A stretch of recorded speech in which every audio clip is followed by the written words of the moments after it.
La frase inocente hasta que se demuestre lo contrario es típica de películas, libros y común en la cultura popular occidental. Sin embargo, esa frase tiene un significado esencial para nuestra vida en sociedad y nos da algunas luces sobre el concepto llamado presunción de inocencia. ¿De qué se trata? En Enterarse, presentamos ¿qué es la presunción de inocencia? En Roma, en el siglo III, una frase recogida por el jurista romano Ulpiano dice así: es preferible dejar impune el delito de un culpable que condenar un inocente.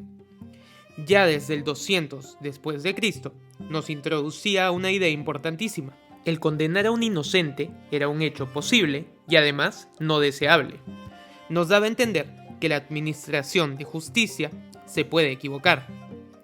¿Pero esto fue así siempre?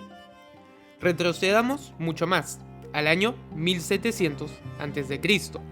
Si alguna vez has escuchado la frase ojo por ojo, diente por diente, has escuchado una especie de resumen de la doctrina de la ley de Talión.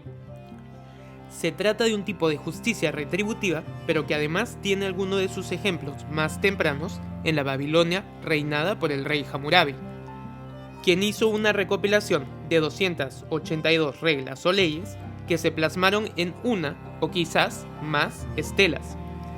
Dentro de ese código se pueden ver normas muy específicas como la 196. Si un hombre destruye el ojo de otro hombre, su ojo debe ser también destruido. O la 200.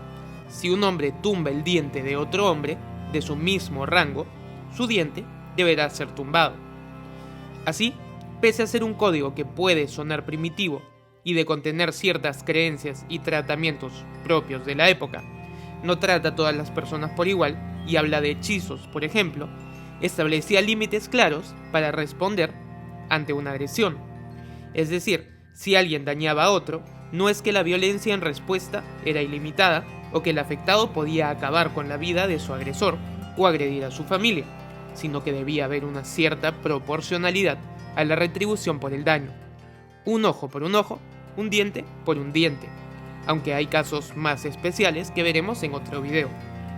Ahora, no bastaba con que un hombre acusara a otro, sino que además debía probar su acusación, idea que suena muy simple, pero que es esencial para la justicia. No es que el acusado deba probar su inocencia, sino que el acusador debe probar la culpabilidad del acusado. Así, la primera regla dicta: si un hombre acusa a otro hombre de haber cometido homicidio, pero no lo puede probar, el acusador debe ser ejecutado. Un final brutal para quien acuse, pero que nos revela uno de los primeros registros de la presunción de inocencia. Luego de hablar de Babilonia y Roma, viajemos varios años hacia el futuro, donde se encuentra el origen de una versión más moderna de la presunción de inocencia, que resultó de la Revolución Francesa en la Declaración de los Derechos del Hombre y el Ciudadano. En su artículo 3 sostiene lo siguiente: puesto que cualquier hombre se considera inocente hasta no ser declarado culpable, si se juzga indispensable detenerlo, cualquier rigor que no sea necesario para apoderarse de su persona debe ser severamente reprimido por la ley. Aquí hay varias cosas que notar. Lo primero es que un hombre no solo es inocente hasta que se pruebe lo contrario, sino hasta que se declare lo contrario. Es decir, no basta que alguien tenga pruebas, sino también que se llegue a declarar su culpabilidad. Pero algo igual de importante es la conexión de esta inocencia con la libertad. Es decir, solo puedes detener a un acusado si es indispensable, y cualquier medida que se tome que no sea necesaria debe ser reprimida. Esto nos trae a un problema del presente. La medida conocida como prisión preventiva permite detener a una persona que aún es inocente para efectos legales, sin que se le haya declarado culpable. Pero por lo que acabamos de ver, esta medida debería ser excepcional. Sin embargo, la aplicación arbitraria e ilegal de la prisión preventiva en Latinoamérica es un problema crónico según la Comisión Interamericana de Derechos Humanos. Esto significa que hay muchas personas en Latinoamérica que están presas sin haber sido declaradas culpables. Así, En el Perú, según el Boletín Estadístico Institucional del Ministerio de Justicia del 2019, un 39.96% de presos no han sido sentenciados aún. En México, para el 2021, un 42.8% de los reos era por prisión preventiva, mientras que en Chile, un 37.4%. Esto revela que la prisión a personas que aún son inocentes no parece ser una medida excepcional. Por otro lado, la Declaración Universal de los Derechos Humanos en su artículo 11 también sostiene lo siguiente. Toda persona acusada de delito tiene derecho a que se presuma su inocencia mientras no se pruebe su culpabilidad, conforme a la ley y en juicio público en el que se le hayan asegurado todas las garantías necesarias para su defensa.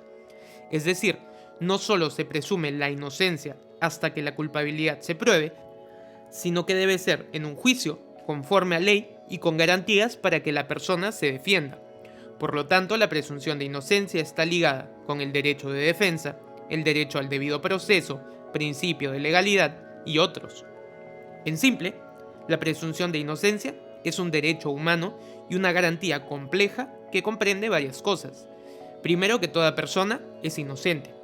La única forma de romper con esa inocencia es que en un juicio que se lleve a cabo de acuerdo a ley se declare lo contrario. La persona tendrá, en ese juicio, todas las garantías para defenderse, pero además, y esto lo podemos ver desde Hammurabi, que se presuma la inocencia implica que quien es acusado no necesita probar su propia inocencia, sino que quien acusa debe probar su culpabilidad. Si no se declara la culpabilidad, la persona seguirá siendo inocente. Por eso es que en sistemas como el estadounidense, por ejemplo, los veredictos no dicen que una persona es inocente. Dicen que es no culpable o not guilty, puesto que la inocencia no se declara, sino que se presume. ¿Y tú? ¿Crees que en tu país se respeta la presunción de inocencia? Si te gustó este video, no te olvides de suscribirte a nuestro canal de YouTube y ayúdanos compartiendo nuestro contenido.